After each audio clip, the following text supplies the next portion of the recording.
Trey! Good! Look up! Good. We've been really excited about this one for a while. It's the Golding Hour with head coach Joe Golding, the UTEP men's basketball team. I'm the sad soul that gets to host it with him. I'm Colin Deaver. He hired me to just host a podcast. That's all I do, folks. But appreciate you giving me the opportunity, Coach. Hey, great to have you, man. It's like you're back on the news, man. Yeah. Huh? How about that? I had all the stuff. You know how to set things up, man. Yeah. I'm proud barely, of you, man. barely. So we got Pedro here. This is something that we're going to have on the podcast every single time. Obviously, this is the first episode. It's my loyal friend, man. Mm-hmm. Tell the story about this. Where we got Pedro? Yeah, man. So we got him in Juarez. Eddie, one of our graduate assistants, and Austin Cox came up with the idea to have him at our tailgates for our football games. And I thought we were going to bust him open. That's what you do with piñatas, right? But then I heard we saved $15 on the budget by getting no candy put in him, so we didn't bust him up. So now Pedro's going to travel with us. He's going to be at practices with us, and he's going to be on the podcast with us.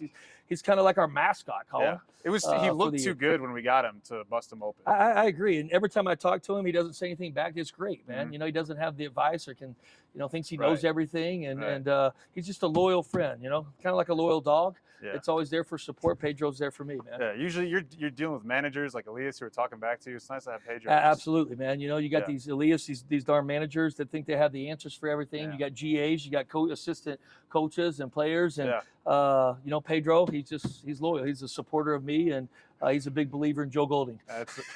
Pedro, obviously a new addition for the 2024-25 season. I don't remember, and I've covered the team for 6 years before obviously coming to work for you this year. I don't remember a season where more people are as excited in the lead up to the year as they are for this year, for good reason. Went to the Conference USA Championship game last year, almost made the NCAA tournament, about 10 minutes away. Obviously, people have seen the 1033 throughout the offseason. But how have you guys tried to build upon that run in obviously returning 9 guys? How have you built on that and kind of not just remembering the good times of what happened, but knowing that, hey, we didn't actually finish the job and we need to do that this year? Yeah, I think the first thing is getting 9 guys back, right? I think that was huge, and it's 10 when you count Antoine too as well. So when you got 10 guys back, that goes a long ways, right? In today's world of the transfer portal and NIL, that just doesn't happen. Every one of our scholarship athletes that could come back came back.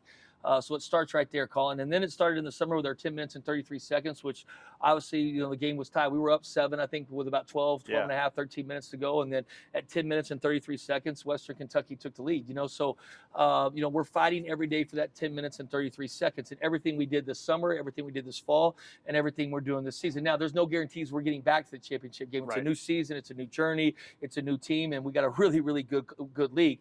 But I think it's just a way of life. We approach everything right now that we were short 10 minutes and 33 seconds. So we're constantly in search of fighting for those 10 minutes and 33 seconds in everything we're doing. So it has some symbolism, obviously, to the championship game, but it also has some symbolism to life and how we want to carry ourselves and everything we want to do. We're always trying to fight and do the extra work so you're tired, man. You think about those 10 minutes and 30, you're running gassers in the summer in the heat.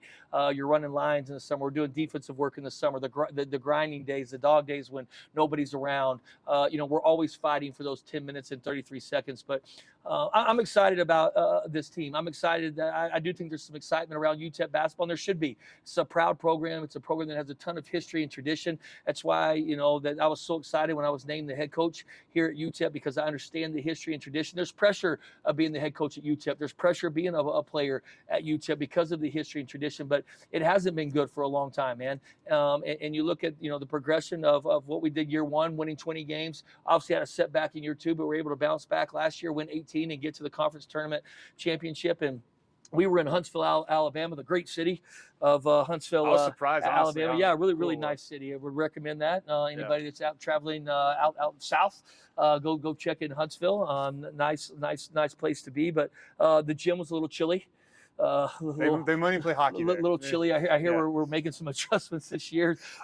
Little side on that. I was shooting the championship game, and they literally it's the court on top of the ice. Right, hockey rink. I don't know if they did things completely correctly, because I have never sat on a court that cold. Yeah, it's freezing. Like, it was like, I think my butt was wet. Absolutely at freezing. some point in the second half. You had like 2 jackets on while you were coaching, man. But again, back to, we finished, right? Yeah. We didn't finish it, but the town was excited back here. We were getting videos of places where they were having game watching events, and it was people were taking pride in UTEP basketball again. They were excited about UTEP basketball again, and that's what we want, And then we're not going to back away from it this year, right? And we shouldn't back away from it, man. If you want to play at UTEP, that's the expectation now, And we've got to just get off this year the way we finished. We need to get off to a good start this year and carry that momentum, and hopefully it will carry over to this season. One thing that I think is really unique, and you talked about it just there, is that there are 10 guys back from last year. And that just does not happen in college basketball anymore. No. How did you do that? How did you get 10 guys to commit? Yeah, I would love to say it was all me, right? But I had nothing to do with it, right? I mean, it's all player led, man. It's all player led. And I think the relationships and the culture that we're finally building. Coach Wallis will hopefully speak of that. We got a special guest coming up here in a little bit with us on the podcast, and I think he's done as good a job as anybody on our campus, if not the best job, in building a culture, right? And he's built a winning culture, and he has retention. He has retention from time to time, year to year of girls back. And that's how you build a culture, and that's how you build a program. And to get 9 back, I think a little bit was the finish, right? Unfinished business, that we got to the championship game and we didn't finish it. I think that going 7-9 in conference play, we wanted to be better than 7-9 in conference play. And, I think all those things thrown together, it's kind of like the first podcast right here, right? We think we might have a camera screwing up a little bit here, and we got a GA that doesn't know what wire to put in. But it takes time. And in a season, you got to figure stuff out. And on your first podcast, you got to figure some things out, right? And it took us a little while to figure it out last year, but we had to make some adjustments, and obviously, but. Again, this group is special. They're really close. They have great relationships with each other. They're fun to be around. They represent our university and our city in a first-class manner, and they're going to be a ton of fun to coach this year. You guys had an opportunity over the summer to go to the Bahamas as well, just in terms of developing chemistry with the returners, like keeping that chemistry, and then adding 4 or 5 new guys as well. How do you feel like the Bahamas trip helped with that? Yeah, it was unbelievable, right? You get that opportunity once every 4 years, and I think it had been almost 7 years since the UTEP basketball program had taken one of these foreign trips that you're allowed to take. So incredibly blessed that the athletic department, financially supported us to go on that trip. I thought it was the perfect time with 10 guys back because that group could handle each other. The relationships were already there, and then we were trying to mesh in the new guys, right? The other 6 guys that we've added to our program, and so I thought the timing was absolutely perfect for that. And what an incredible trip for those guys, something that some of us will never get to experience again. And the basketball side of it was important, obviously, but more important than anything, it was the relationship building, right? From the beach activities that we got to do to the basketball clinics, just hanging around, to the water slides, the ocean, just getting time to bond and build relationships with each other. You're just continuing to try to strengthen that, because what people don't realize, Colin, is college basketball is always usually decided in the last 4 or 5 minutes, right? Every game's really, really close. I think 77% of college basketball games, are 2 or 3 possessions in the last 4 or 5 minutes. And so what happens in that last 4 or 5 minutes is the relationship piece, in my opinion. And you're playing for your brother next to you, right? And you're playing for your teammate next to you. And if that relationship piece is really, really strong, you're doing it for each other, right? Instead of doing it selfishly just for yourself, right? And our relationships and our culture is as good as it's been since I've been at UTEP. And I think that Bahamas trip just strengthened that bond. Give me your favorite anecdote from that trip. Whew. Man, I don't know, man. Can I phone a friend? Yeah, of course. Eddie, what's your favorite anecdote from the Bahamas trip? The slide day, the whole slide morning, how we were doing. Thanks, Eddie. I only got 5 seconds, man. Appreciate you, man. Colin, I think Eddie, I appreciate Eddie's help right there. Sometimes you need a 30-second timeout, right? We all need advice, right? Yeah. So. Your head coach is only as good as his staff. Yeah.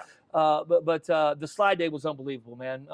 Coming down the slide, there was one twisty turn slide that went into a dark cave, and I still picture Baba and Derek and those guys coming down and going under the water and coming back up. And a lot of those guys, we gave them swimming lessons before we left, and they were learning how to swim. But there was some fear in there going down the slides and some trust, issues. And then for them to go experiencing that and just a smile on their face, that was an incredible day. Yeah, obviously I didn't get the chance to go to the Bahamas. I started after that, but it's been great. Budget reasons. I appreciate you taking the hit for us, man. I appreciate you. Yeah. You got to do what you got to do. September 1st, new budget here at UTEP, man. September 1st. No, but my point in saying that is I wasn't there, but I could tell. You know what I mean? You could really tell how close the guys were, and I certainly think it's a credit to the Bahamas trip for that. How do you think too, the new guys that have come in? Devin Barnes, the Tarleton State transfer, I think was second on their team in scoring last year. what I love about him, he was second in the WAC in free throw attempts. Yeah. Like little guard, 6 foot, maybe not even quite 6 foot.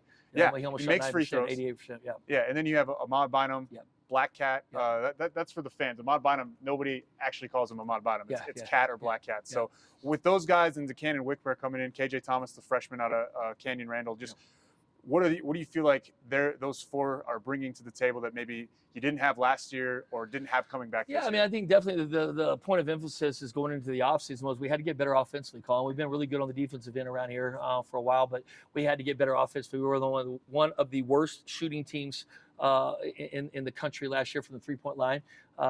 We got better at the free throw line, but still not great. And then we did not value the basketball. It's been 2 years in a row where our assist to turnover ratio has not been good at all.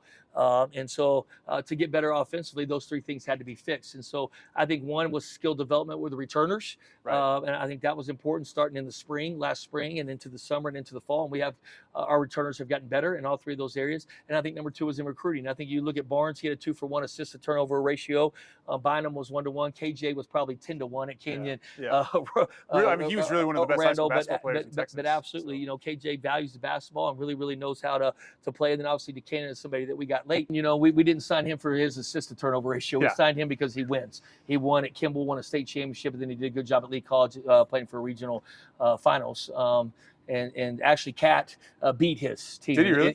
In the regional championship. But I think all four of those guys, all four of those guys bring what we needed, Colin. I think all three of those guys can shoot all four of those guys can shoot the basketball from the outside. They can get to the free throw line and they can make free throws. And I think they value the basketball. So when you add those four pieces with the guys coming back in the development there, I think that we've hit on all three of those things, and we're going to be a better shooting team, a team that values the basketball, and a team that can make free throws down stretch. You brought up the turnovers, and obviously there's like this dichotomy because last year you led the nation in forced turnovers. There's a plaque that we have sitting in the office that says that. So the dichotomy is you lead the nation in forcing turnovers, but because of that style of play, it is a bit conducive to turnovers on your end. So how do you balance that? Yeah, we just have to value the basketball, and I think it comes with, that when you I think it comes with being older, getting guys like David Terrell becoming a freshman, becoming to a sophomore. Otis Frazier is going to be his third year in our program. It'll be Corey Camper's second year in our program. Devin Barnes has obviously played a year of college basketball. You there have to have some ownership, I'm stating the obvious here, right? But if we're turning somebody over 20 times a game, but we're turning the ball over 17 times a game, we're only stealing 3 possessions, right? So, we want to turn the ball over 10 or less, right? And then get 20 or plus turnovers. And now we're stealing 14 to 15, 13, whatever possessions a game, right? And so that's just something we have to get better at. We have to value the basketball. I think we're going to do some different things offensively this year that will help us value the basketball. We're getting away from the high-low stuff, the two-game stuff, and we're getting going, more 4 guards on the floor. We've studied a lot of coaches over the summer, and we've obviously spent a lot of time on our offensive stuff this summer. So I think that will help. But it's the number one thing on the board for us, man. We have to value the basketball for us to be successful and get to where we want to go. Talk about the offense, and I heard you say in the office yesterday, I think it was, that the team is so much farther ahead offensively than you've ever been at this point in the season in your coaching career. What do you credit that to? Is it Mike Roberts, who obviously is your new assistant head coach or assistant coach? I mean, what do you credit that to? Yeah, first of all, Mike Roberts can really coach. We're lucky and fortunate to have him. Him and Kevin are both doing the offensive coach. Coach Kevin's been with us now going on 4 years. And Coach Kevin, both those guys have been locked into it. Earl Boykins has played a role in that too. Earl's been coaching our offense. Earl had a big part in last year in the adjustments we made going to 4 guards. We just kind of now taking it to another level, right? We've just done a lot of studying of different programs out there that do a really, really good job of it, and figuring out what's successful for them, and then how we can mesh that with our team. But I knew we had to make a change. Our teams are going to be good defensively. We're going to play hard. We're going to put our hard hat on, and we're going to have a toughness to us on the defensive end. If you're going to play at UTEP, you're going to do those things. That's stating the obvious, right? But we had to get better offensively, and so it goes in what you emphasize in practice. It goes through recruiting, and then it obviously goes through what Kevin and Coach Mike are doing behind the scenes. But I really like what we're doing offensively right now. I think our guys are completely 100% bought in. It's a fun way to play. But we're still figuring it out, right? We don't want to be a team that shoots 35 threes either, right? We got to find ways to get to the paint. We've got to find ways to get to the foul line. And so we're obviously going to figure this out in the month of November. But I do like the changes we made, and I think our fans will be excited as well. How different is this system? And I know you kind of installed it late last year, but how different is it from anything you've kind of done? Completely different, right? Like, actually, no. I mean, we did this. We were a motion team when I first got to Albion Christian. Then we went to a ball screen motion team, and then we went to 2-game, right? The high-low stuff. And so when we went to the high-low stuff, we had a ton of success. But Colin, that's when you could keep your teams, right? We had guys that were with us for 4 or 5. Right. With the COVID year, some guys 6 years. So they knew that they knew our offensive system. You know, they could run it. You know, they didn't need me out there telling them what to do. But now with the turnover so much, it's just difficult to do, right? It's an offense that takes a lot of reps. It takes a lot of precision. It takes a lot of time. So, you know, Colin, we just made that decision on the bus back from Las Cruces last year after the New Mexico State game. We just couldn't score, you know. So I just threw it in the trash and I'm done. We're going to make changes offensively. We're going to give our team the best chance to win. And I don't know if necessarily we were built for it, but we found a way to make it work. You know, and obviously we got better as the season went on in February and March with it. And, you know, but it's the way we're moving forward, you know. And so we spent a ton of time in the spring, a ton of time in the summer studying it, and then obviously figuring out what mixes with our personnel. Special announcement Thursday, we're playing a exhibition game October 19th in Chihuahua, Mexico at the university there. Kind of the first of its kind. We had to get an NCAA waiver for this to happen. Yeah, very, very thankful for the NCAA, right? It got denied at first. We had to do a lot of stuff, you know, to get a waiver. Thanks to our compliance, Taylor and Cam did a great job of writing the report. We had help from our AD, Jim Center. We had help from our president, Heather Wilson. And then we've had a lot of help from Eddie Najaral and the people in Chihuahua, Mexico to make this happen. But I think this is going to be incredible, right? We're taking our basketball program over there to Chihuahua, Mexico to play the University of Chihuahua. I think it's going to be an incredible atmosphere, unbelievable experience for our guys. You know, not only the educational piece of traveling over there and the sightseeing that we're going to do. We're going to do a basketball clinic, a coach's clinic, and then obviously play the exhibition game, which I'm sure is going to be a great crowd. Yeah. But again, Colin, our president, Dr. Wilson, she's been really, really big on us, you know, doing things. We went to Juarez last year. This will be the second time we've gone to Juarez this year for our pop-up practice, and then going to Chihuahua. Again, I think the educational piece is important, but I also think it's the fan base, right? We sell El Paso as our fan base, but we also sell our friends south of the border with Juarez and Chihuahua. There's a huge, tremendous opportunity for us to capture that fan base and for those guys and those ladies to become minor fans. So extremely excited. I don't think our guys have any idea what it's going to be like. It will be crazy in there. I think the arena sits 10,000, and I would expect it to be sold out. So excited about the opportunity and glad that we can represent UTEP south of the border. And I think what's really cool is you brought up Eduardo Najaral, obviously played at Oklahoma, collegiately was in the NBA for the Mavericks, the Nuggets. He played in the NBA with your assistant coach, Earl Boykins. Like, how much did you use that tie to get this done? That was part of the relationship piece, right? It was obviously with Coach Boykins and then us being right here, being able to do it. Austin Cox deserves a ton of credit for his work behind the scenes. Austin does our schedule for us, too.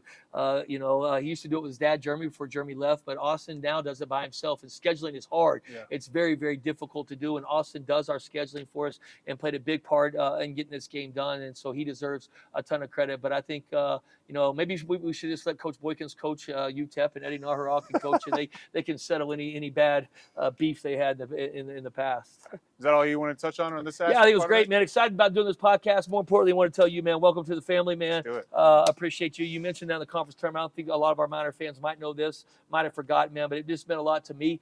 You know, we didn't have any media down there at all when we made that run in Huntsville, and then get to the championship game, and I show up at the arena an hour and a half before, and you're in there in that room. Like, what are you doing here? You said, hey, you don't even want to know the story, man. I drove all the way and everything, and then obviously our good friend Rachel was also you know, there to came to support. But man, that meant a ton to me, and just told me so much about your work ethic and everything about you. So excited to have you on board. You're going to be incredible for our program and more importantly for our players too, right? And I know all the great ideas you have, and I'm just excited for you to jump on board, and we're thankful to have you, man. Happy to be here. I think I've told you this. You're one of 4 coaches that I would have even conuld doing this for. So I appreciate you. Goes to show it came down to you and Sam Guzman, man, on this job, man. That's Sam fair. turned it down, so and Rachel left, so you're all I had left. I was there, but I'll work on it with you, man. Well, I was my fiance's third choice too. I get it. So. Actually, your fiance is why you're here, right? So I'm her biggest fan and biggest supporter, man. So shout out to her. I got you. All right, well, we're done making fun of me. When we come back on the podcast, Ben Wallis, the volleyball coach for the UTEP Miners, is up. He's going to break it down with Coach. Better cat. Good. Tomcat. There. You fired out. Hey, excited about the first ever episode of the Golden Hour here. There was only one guest that Colin and I thought we could bring to the table here for our first episode. A guy who I have a ton of respect for here at UTEP. A guy that's built a hell of a program here at UTEP and is kind of the program here on campus that we're all trying to chase and follow. And so he wasn't available. He wasn't available. He wasn't available. So you had to go with me. I brought in the one and only, one and only Coach Wallis. But first of all, I just want to tell you thanks for the friendship. Along the way, when I got the job 3 years ago, you were right there when I got at the press conference, and then obviously my time here, the conversations that you and I've had. So appreciative of that. Yeah. A lot of times in athletics, coaches kind of do their own thing in their own world, and I think that's what's special about UTEP in general, but definitely you. Whether it was our head coaches meeting this summer or whether just the one-on-one text messages or phone calls, just the support from you. Just want to tell you thanks. Yeah, I was actually sitting at my couch watching the Chiefs game on Sunday when you texted me about our game, and I said, my wife, Leah, there's not many places in the country that you can have the head men's basketball coach text you about your volleyball game and tell him that he was watching it on ESPN Plus and having a chance to critique and give you encouragement on a college volleyball game. So I appreciate the camaraderie and also the support as well. And I know that you spending a little time watching college volleyball on your Sunday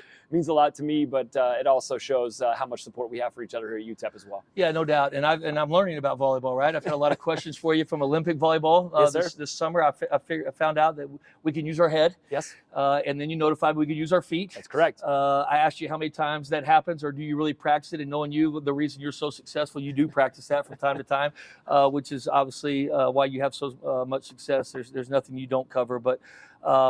And then this past week, what unbelievable, man. Obviously 3 games here at home. I had the opportunity to play that and to win all 3. But you and I were just texting back and forth on Sunday. The first game, I think, was 34-32, which is unheard of kind of play in college volleyball for me. Usually, you might go past the 25, but not too far.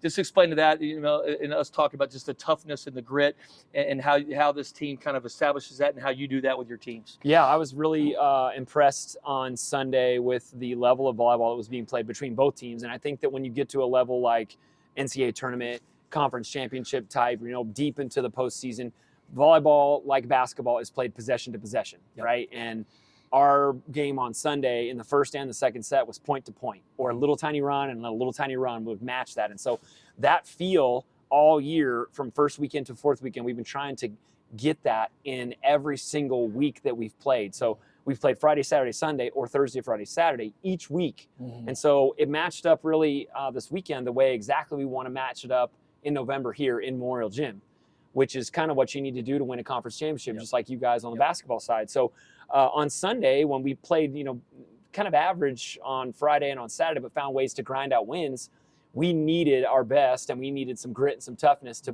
be able to win a few more possessions, so to speak, in those matches. So that 34-32 win in the first set really sent a message for both teams that it was going to be tough, and you were going to have to operate at a high level execution-wise. And my dad actually texted me and said, I didn't even know that scores could go that high. He's like, I thought it was a mistake. You know what I mean? Like 34-32, I thought was a mistake. Like they'd written it down wrong. And so that just goes to show you that Texas State, who is very good, and they went to the NCAA tournament team, right? NCAA tournament team from last year. They're gonna be there again at the end. They're gonna be primed to win the Sun Belt. They're really tough. They're physical. They're long. They're crazy athletic and well coached. To go point for point with them and be able to grind out that victory here. We do have a tough team. For the first time in a lot of years, I feel like looking out on the floor, we got veterans that are tough. We got young people that are tough that want to buy into our culture. And it's taken a while. And you and I talk about that a lot, about getting the people in the doors that are tough, that want to be tough and want to put the hard hat on here in El Paso and do the things that are hard and not be bougie and not be needy, but just want to come to work. And I got a team full of grinders right now. That makes me think of 2 points. Number one, I think people that are not in coaching around it all the time, they don't realize there's pivotal points to every season, right? There's pivotal times in the schedule, right, where the season can kind of go either way. And I look back to us last year, like we lost a lot of close games on the road early. Yeah. And, we were always looking for that one big win. And once you get it on the road, that toughness and that grit, you kind of take off.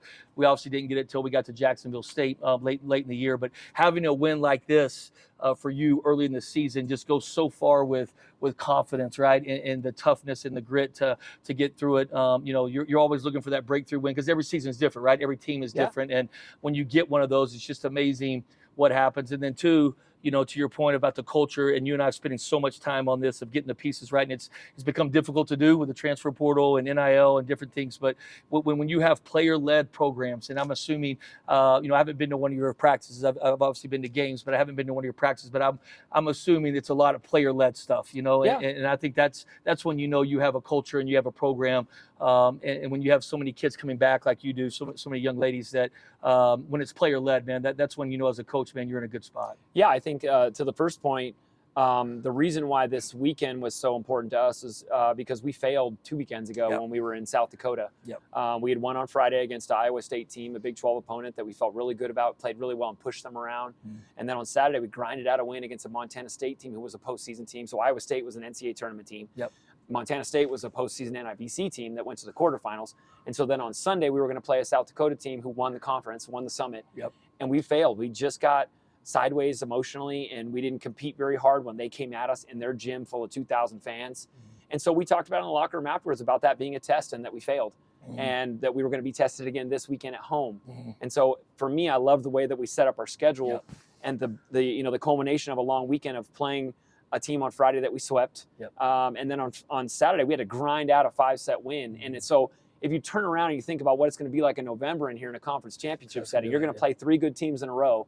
And you got to find a way to grind out a win no matter what it looks like. And then on Sunday, when there's a championship moment, you got to find a way to put everything aside and go win a game. And so that made me feel really confident in our group. And it was, like you said, it was a breakthrough moment for this program because the only thing standing in our way from getting to the NCAA tournament now is making sure that at the end of the championship weekend on the Sunday that we're holding that trophy and that we're wearing Tigers red.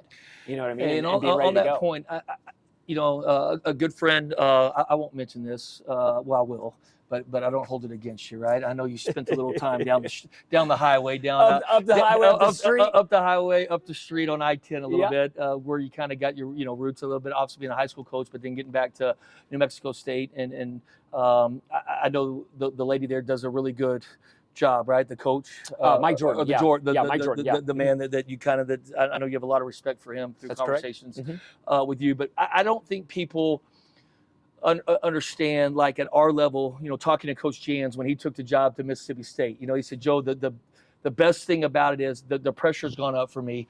Obviously playing in the SEC, the media, the eyes on me all the time is different than what it was at New Mexico State. But half the league is going to the NCAA tournament.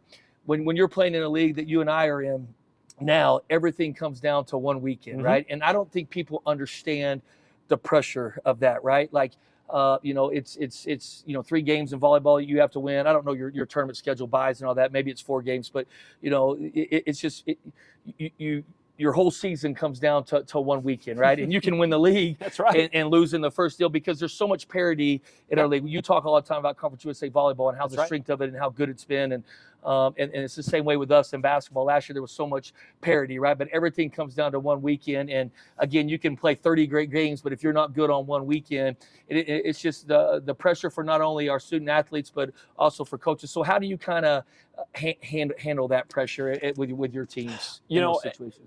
Another really good, important reason why I felt good about what happened this weekend is because I've been dangling that carrot in front of them for 4 weekends. And I've been putting that pressure on them every weekend that this was a championship weekend. And so I said, simulating what it's going to look like. I want the pressure to be on them. I want them to feel that stress because you can't hide from it. So, I mean, it's the old Bobby Knight adage of if you put more pressure on practice in practice, then the games feel like it's a freaking party. Right. You know what I mean? And so we would walk out of the locker room, and I put the same pressure on them in South Dakota, and we failed. But we were able to turn around and remember that moment and talk through it in Monday, Tuesdays, practice Wednesdays, meetings and practices. And it's like, now we got this again. We want to have a preparation and a rehearsal for what it's going to feel like at the end of the year. Now, our job right now is everybody 0-0. You look Yeah, down you on the can't look whiteboard ahead. down You can't there, look too like far ahead, right? now we're in a second part of our season, which is conference season, and we want to try to win the regular season to Yep. give ourselves a chance Yep. at the end. But we do want to prepare now, put that stress, put that pressure on them, and make them feel as much stress as possible right now. So when we have to do it again in November, they felt it. Right. They felt the crowd, what it feels like. They felt the pressure of having to do it. And so it's not the same because Right. it ain't the end of the year, Right. and where your whole season comes down to one moment. Yeah. But we really responded well to it, and I'm very proud of this group for responding to the failure of last Sunday. And they were bent out of shape about it. There was a couple of our players, some of our best players, who felt like they faltered and they felt a lot of pressure that it was on them, that they didn't execute the way they needed to, and they didn't respond very well to the stress and the pressure and the emotions of it. So that was a big deal. But also, I think this group's hungry. I think that they really want to prove something. And we've lost to two good volleyball teams, South Dakota, and we lost to Utah. And Utah is 10-1, and South Dakota, I believe, is 10-2. Yep. So that's a good test for us. No question. On the hungry part, this is something that you and I haven't visited about off this podcast, but we're heading into our season. We obviously made the late season run where we made the championship game, and we're able to finish the year on a high note. Our last 6 or 7 games, and we're really 40 minutes away from the ultimate goal, going to the NCAA tournament. I know I was here. Yeah. It was unbelievable here last year in your postseason run. You didn't make the NCAA volleyball tournament, but we were able to host here at UTEP the postseason tournament. I think it was NVI and IVC. NIVC. And each and every game that you guys won, the crowds just got bigger and bigger and bigger and bigger until obviously the championship game. And I think we had 2 or 3 sellouts on the way, which was awesome for, I know you, volleyball, to see the city and the town and the student body embrace that. But there's a hunger that goes with that, right? Like your girls, they didn't finish the job, right? They got to the end, but they didn't finish it. And it's kind of like our team, but at the same time, going into the season, I don't want to talk so much about the very end, because we're a new team, right? It's a new journey, kind of like you're saying. But I do think we have to play off the momentum, right? And it's important to continue to play off that momentum. Yeah, I think what's funny about that conversation about the NIVC is that we had unfinished business. We have the second place trophy from the NIVC somewhere in our locker room. Yeah, who knows where it's at? Yeah. Who knows where it's at? Yeah. Like they didn't really care. Yeah, they didn't care. They were frustrated that we didn't finish the job. Yep. Ollie was like Allianz is playing professional right now in Azerbaijan. She's playing pro volleyball, and she got an all-tournament team trophy, and it's sitting in our office in there. Like she didn't care about that thing. You know what I mean? So there's a hunger to them, but also there's a hardening to them. Yes. When you play in that tournament and you get to a championship moment, we played in a championship. You played in a championship last year. Your guys will be able to dial back to that and remember the stress. Remember the bad execution in stretches where we didn't get points in certain runs, and they'll be able to remember it and feed off of it and talk about it in a timeout and in a huddle. And that's where I feel like our team has just taken that momentum and rolled into it. But we don't talk about 23 really much at all. Right. Other than looking at our old video of conference opponents that we're about to play for the next year, we talk about 2024's team, 2025 team for you, 4-5 for you.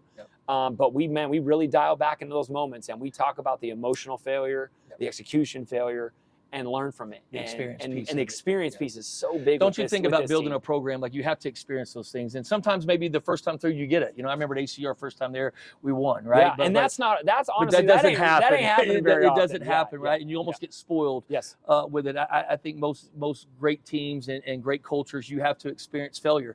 And in athletics that's hard. Like I always say, Rome wasn't built in a year. We're all impatient. We all want to win right away, but sometimes it takes time, and you got to go through trials, and you got to go through failure, and you got to have adversity to harden you to kind of what you're saying.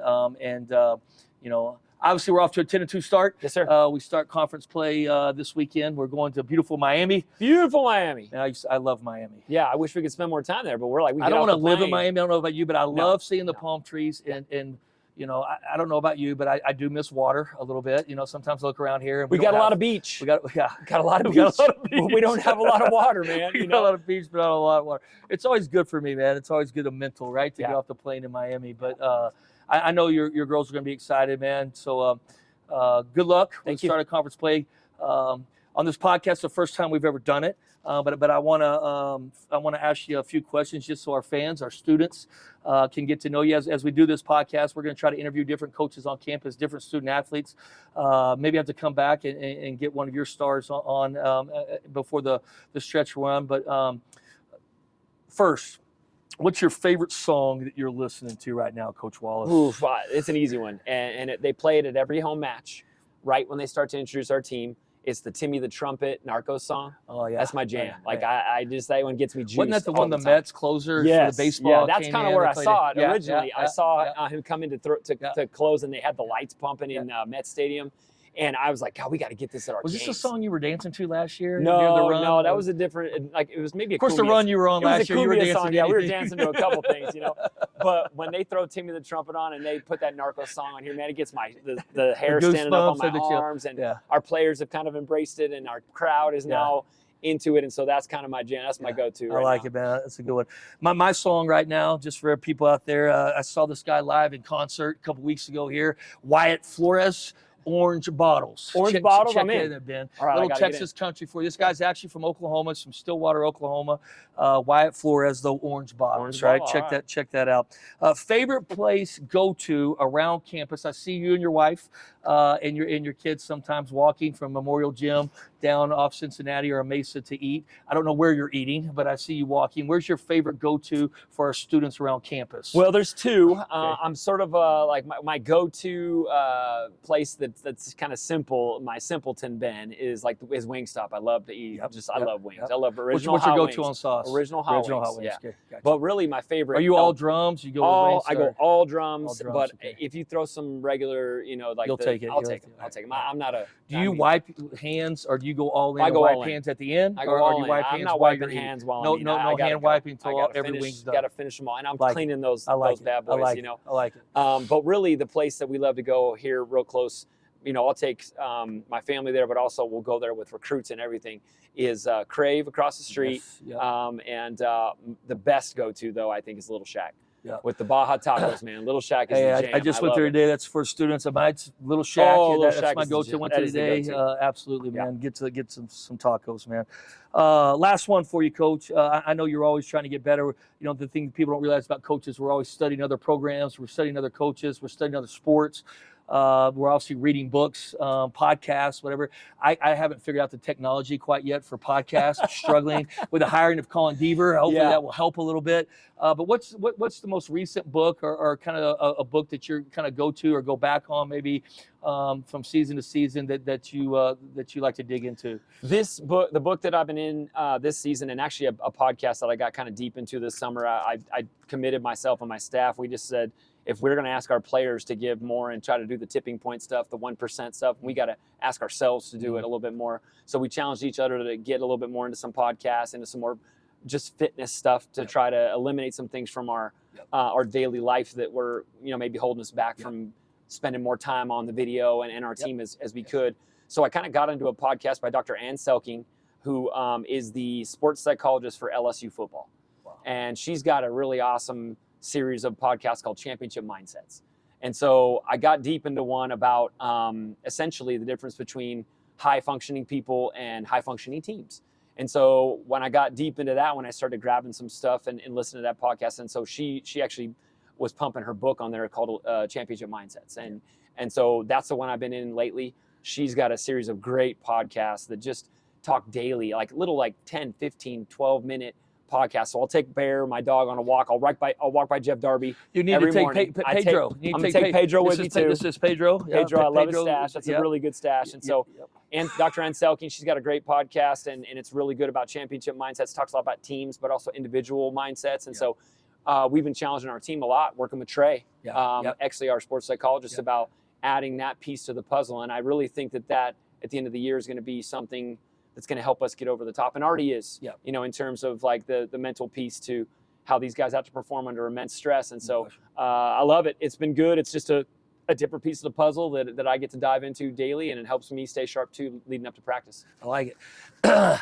My book right now I'm reading is, Jay Wright, former Yeah, coach at love Jay Wright. Villanova, Villanova, book great. called Attitude. So Attitudes. I read it about 4 or 5 years ago, and I'm digging back into it, and just finished it before we start our season. So I don't know if our students want to read Attitude, but it wouldn't be bad. They might be better off with a podcast. I But don't know.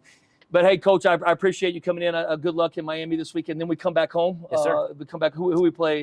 We have Sam Houston at home. Sam Houston at home. We are right now leading the conference in attendance. We got to keep that up, right? Which is huge. We need Right. that. Our student body is getting better, right? Yes, and they hopefully are. this podcast helps. As we continue to go, just we're going to mention recent, the weekly events that are going on around our campus on our podcast. But coming to your games, the students matter. Yeah. I know you and I have talked a lot Big about that. I time. know Scotty's talked about it in football, but students matter. And if we can get our students here, game, it affects winning and losing. Absolutely, Yeah. especially our players and your players just need our student body more. I mean, we've got the city is coming and supporting us and supporting Yep. football and men's basketball and women's basketball. We need everybody from Memorial or Minor Village Yep. and Minor Canyon Yep. and Minor Heights and all the people on this campus. If they're in our stands, we're going to be so tough to We beat. know they have things to do on That's Friday and right. Saturday night, right? El Paso's a great town. but we want right? this to be But- what they do. But they could come here first. That's right. This city doesn't shut down early. That's correct. You That probably is know that better than I do, but Yeah. because you've lived here longer. But I'm sure our students have plenty of time Friday. They got time. And Saturday night they can stop Yeah. in. But And we need them. yeah, we need them, no doubt. Well, thanks for having you, Coach. I know you're busy. Appreciate man. you having me, your time, man. as First always. time. Hopefully we don't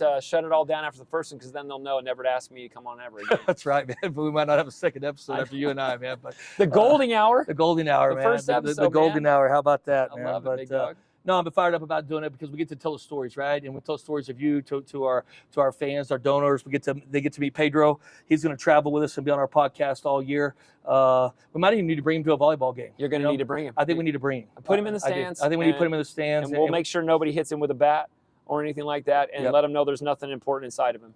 That's right. Yeah. Okay, We saved an extra $10, no candy. So Pedro's good. Appreciate you, big dog. Appreciate you, All right. man. Good luck to you the Thank rest of the you. way. Thank All you. right. Yeah. CNDC, CNDC, CNDC, go DC. Value the basketball, right? And then rebound. We got to finish possessions, rebound. We ain't getting any taller in the next 6 months. Tougher, physical, go get the rebound. Thank you again to Ben Wallis for being the first guest on the Golden Hour podcast. He was so good, we may have to have him back at some point. I think we're done, man. Good. Well, All right. one podcast for the year, man. Huh? We're done. Yeah. What a stud, man. He He's just he does a hell of a electric. job. He's somebody that I have a ton of respect for. Mhm. We're trying to get our program to where he has his program, and winning's contagious, right? Yeah. And there's a reason he wins. Hang out with him for 5 minutes, and you know why his program wins and Yeah. successful. And the reason we're obviously doing it in Yeah. here is the shared history of the two programs. Yeah. Don Haskins, the 66 I minors. forgot to bring that up Yeah. to him. Yeah, this is a great volleyball gym right Yeah. now. Unbelievable atmosphere, and the city's behind it, our student body's behind it. But at first, it was a basketball arena, right? And how much history and tradition here with the Bear, Yeah. Coach Haskins, man. Every time I come in here, you just get goosebumps, right? Yeah, And chills. you thinking can about feel But, it for sure. pretty cool, right? The first podcast ever to be here in Old School Memorial Gym. The last part of the podcast every week, we're just kind of go through the kind of schedule of events on campus. You got some things you want to talk Yeah, about? no, I just want to make sure our students know what's going on, right? Yeah. As we continue this podcast, man, we're obviously engaging fans, but we're also engaging our student body, right? It's we need our students, man. Like Ben, Coach Wallis hit on it. We need our students to come to volleyball games right now. I know Coach Gibbs wants them to soccer games. We had an incredible crowd for our first football game. I know Coach Walden was fired up and excited about that. The students matter, man, and so we're just trying to embrace the students. So I want to let the students know we got a couple of things going on this week. Colin, football's got to bye. Yep. So no football this week. Soccer, Thursday and Sunday. Yep. Thursday and Sunday, we're playing Middle Tennessee and Western Kentucky. We had a draw last week. We had a tie, 1-1 tie, but got Middle Tennessee and Western Kentucky coming here to El Paso on Thursday, Sunday. Our cross-country team is in Arizona this weekend, and then our women's golf, I believe Wednesday, Thursday, and Friday is in Lubbock, competing in a golf tournament there. And I do believe golf is off right now. So we got busy time. Obviously, our students, we're hitting halfway through the semester. Right now, Coach Wallace and I tried to give them a little advice on some books. We'll try to continue to give them some advice as we get through the semester. But we're in crunch time. We're probably getting close to our second round of tests in the semester. So just want a saying that we have in our program for our students out there. Tough times pass, tough people last. Love it. So even if you're struggling right now out there, students, it's okay. Tough times will pass. Just hang in there. Continue to be tough. Continue to study hard, and you'll get through it. So excited, man, about this podcast, Colin. Appreciative. The one last thing I will say, not that our students care at all about this, and maybe not our fans, but I care. Big football game. I was hoping you were going to bring this up. I Big was going to bring it football up. And you game. didn't. Might have to bring Pedro with me to the football game. But the West Side Bowl. Yeah. I don't know how many times Franklin's won in a row now. Is it like 27, 28 years in a row? It's not Franklin that hasn't many. been open 28 years, has it? At A one point, decade, right? At one point, I knew the answer. I think it's 13 or 14. Coronado hasn't beaten Franklin since I've been here, and I moved here in 2018. So it's been a long time for the T-Birds, right? So Yeah. we got two T-Birds in my household. One's a senior and one's a freshman, and so it's a big night for the T-Birds. Obviously, Franklin extremely well coached. They've done an incredible Yeah. job there with their football game. Shea Smith, our quarterback here, Yep. with Franklin. Bo Sparks, I saw him the other night playing for Texas State. Yeah. Caught a touchdown pass. Yeah, against Arizona State. Yeah, always a big fan of Bo, man.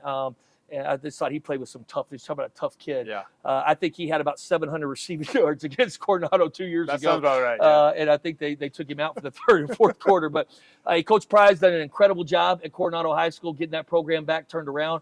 My son's been fortunate to be a part of that for 3 years, and then my freshman's a part of it this year. So big night. What I love is the West Side Bowl, is the whole West Side comes together, right? It's a great crowd, tremendous atmosphere in there. It's a great opportunity, and I know it's the biggest game of the year for those kids, and I know how much they enjoy it. So I look forward to being a dad on Thursday night. I saw a little tape last night of with the boys in the living room. They were studying some Franklin tape. I don't know much about football, but was watching a little tape. But fair bet. Got you. All right. This has been the Golding Hour with head coach Joe Golding. I'm Colin Deaver. Questions, comments, concerns, get at us on social media. If you've got ideas for guests as well, we need help. So hit us up. We'll see you next week. You can't get on this side because he's going to bury you right here. And what happens? 3, right? So that's why Otis sets it for me right here. Boom. He rolls. Boom. You tag on the outside. It's kind of like football, man. You have 2 receivers out here, quarterback right here. Everybody got me? And they play this guy right way out here. Why? What will we do? Block, scram, boom, throw it right there to him. Does that make sense? All right, here we go. Here we go. Bye-bye. Hey, get there quicker. Get there quicker, right? Yeah, it's right here, boom, to the window right there. When you see him just staring right there at DT, man, in front of you, man, boom, right behind him right there. You got me? Good. Good, Trey! Good, Trey! All right, I love the energy today, though, right? Okay, we've set the ball right here, man. Let's keep it, man, moving in that direction. Sound good? Everybody, great job.